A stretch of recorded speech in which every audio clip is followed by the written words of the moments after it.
So we got a new Casio LWS-2200H. Inside the box you get a very hefty manual, and you'll need it probably. So some tags, and also in the plastic packaging is the watch itself. And you got a foam padding here. And mine is in white color. They also do have a black colors and also like a beige or like a pinkish ones. So this is pure white pretty much.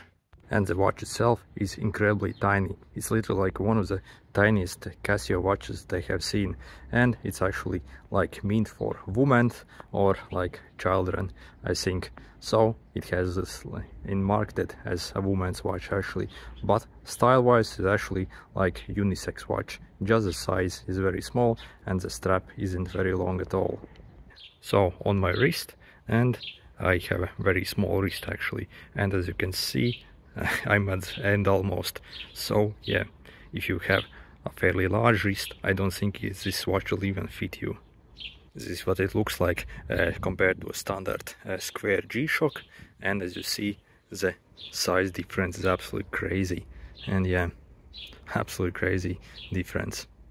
Apart from the strap being extremely short and small, the strap quality actually is insanely good, and it's actually very premium and very soft actually. And absolutely love this watch strap, I mean. And the buckle also is fairly nice, and it's just very pleasant to the touch. And yeah, absolutely love the strap. Very great strap. Actually, for example, my 4 times more expensive G-Shock, you would expect to get a better strap on G-Shocks, but it's not the case.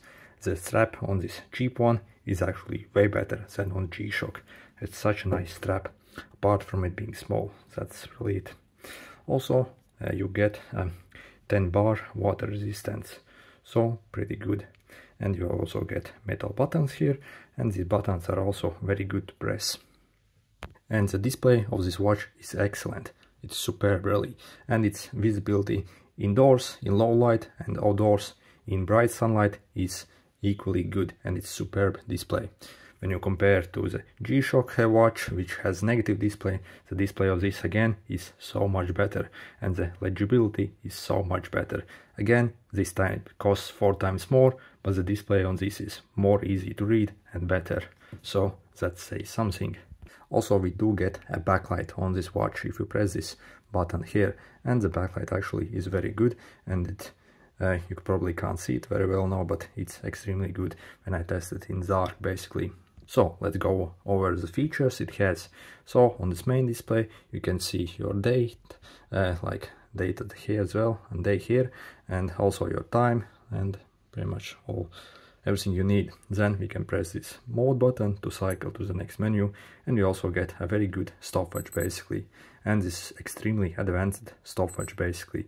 You got various like split time recordings, and it's absolutely great stopwatch.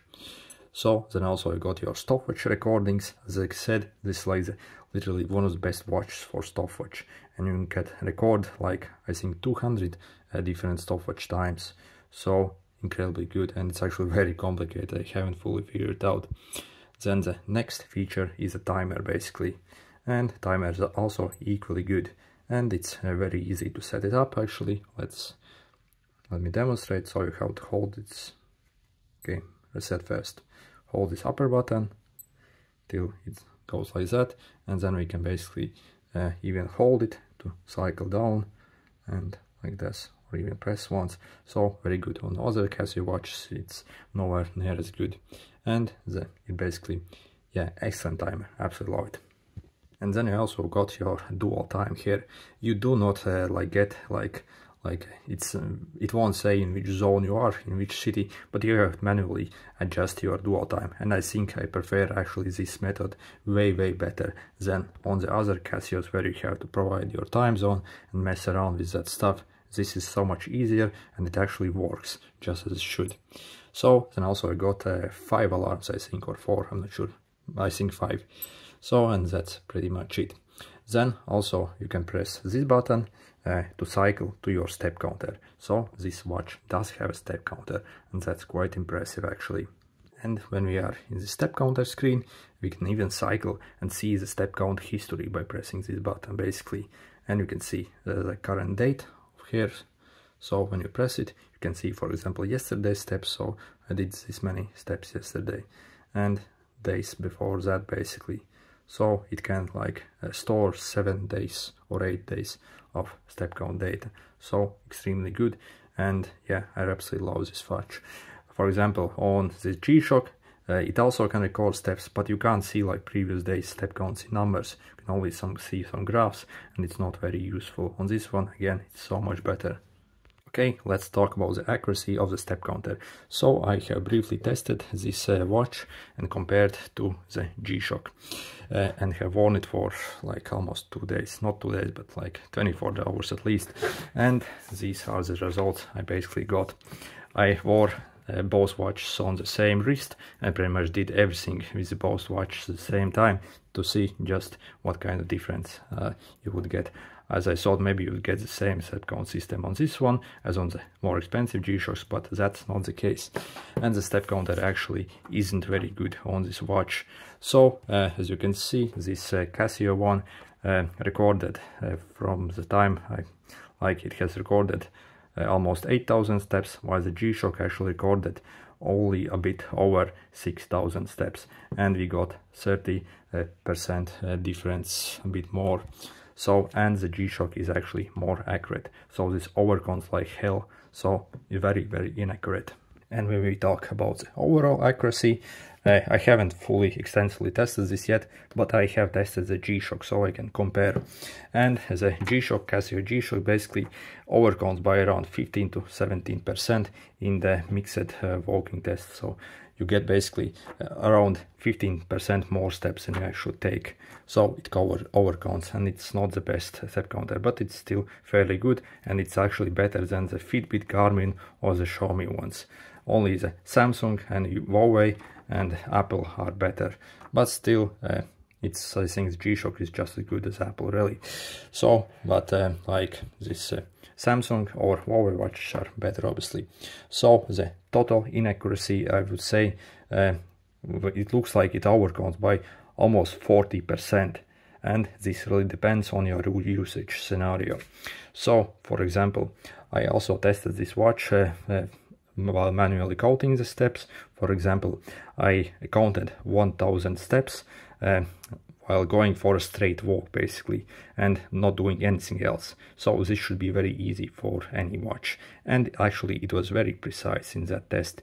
It only overcounted by around 5%. However, things get ugly when you simply wear the watch, or when you basically wear your watch and do your everyday basic activities, like just walking around the house, maybe riding a bicycle, or like, I mean, just like going around the house, and this is where it messes up. For example, I was just putting on this watch a few moments ago, and I was basically about to go outside, and I had to put on my shoes. And while I was basically tying my shoes, putting on my shoes, this recorded like 60 steps, and that's completely crazy. Also, while I ride my bicycle, it adds up crazy amounts of steps. So you're not walking, you're riding bicycle, and it thinks it should add steps. So that's crazy. Or let's say maybe you're like washing dishes or just like moving your arms around, it goes completely crazy and starts recording crazy amounts of steps. For example, the Samsung ones or Garmin ones, they do not have this problem.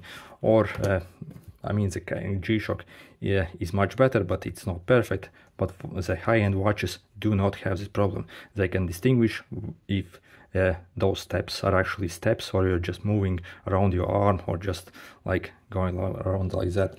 So the overall inaccuracy is extremely high on this watch, and depending on what you actually do, for example, maybe you just walk around your house all day and you're not going outside for actual walks and just mumbling around your house, it might overcount like twice as much steps than you actually take. So if it says that you have taken 10,000 steps but you haven't gone outside much and taken a long walk, you might have even covered only like 5,000 steps. So absolutely terrible accuracy of this watch.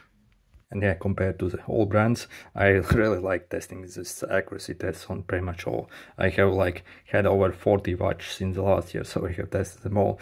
I would say it goes like literally at the bottom here. So this So don't purchase it for the step counter because it's not very accurate at all. If you want a decent step counter data, yeah, then maybe look for the more expensive Casio G-Shock watches, because this is actually very useful. Even though it still overcounts a bit, that data is still usable and it's very good stuff. So it's a shame that Casio actually put in like less inferior step count system on this cheaper watch. So, and it's not good at all. So overall, I could like almost give this watch almost 10 stars, because I literally found this watch and I thought it's so cool, and I could replace maybe my G-Shock because for example the timers and the stopwatch and alarms are so much better on this small cheap Casio than on my G-Shock. So yeah, absolutely great functions, and the display visibility again is superb actually.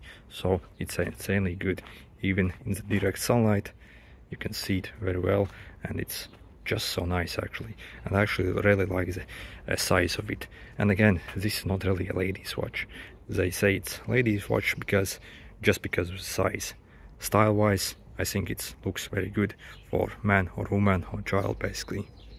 And if it wasn't for that very absolutely terrible step counter on this watch, I would keep it as my main watch really, as I like it so much. But I think I'll be returning, as I can't rely on this data, and I really like this step counter stuff on watches. So yeah, not for me unfortunately. But if you don't care about the step counter that much, or like you're just like wearing this watch while going for a long walk, then the step counter will be just fine. And if you want to track your long walks basically only, but if you want to track your total daily steps, yeah, if you trust the data this watch basically says, you are highly delusional basically, because it overcounts like crazy. And yeah, if it says you got 10,000 steps, in reality I think you might only have like 6,000 steps taken, or like 7,000 in the best case. So yeah, Casio really should have that done better on this watch, and I think it would be like 10 out of 10. It's such a lovely watch actually, apart from the step counter, which yeah. Anyway, if this was helpful, make sure to hit the like button. See you!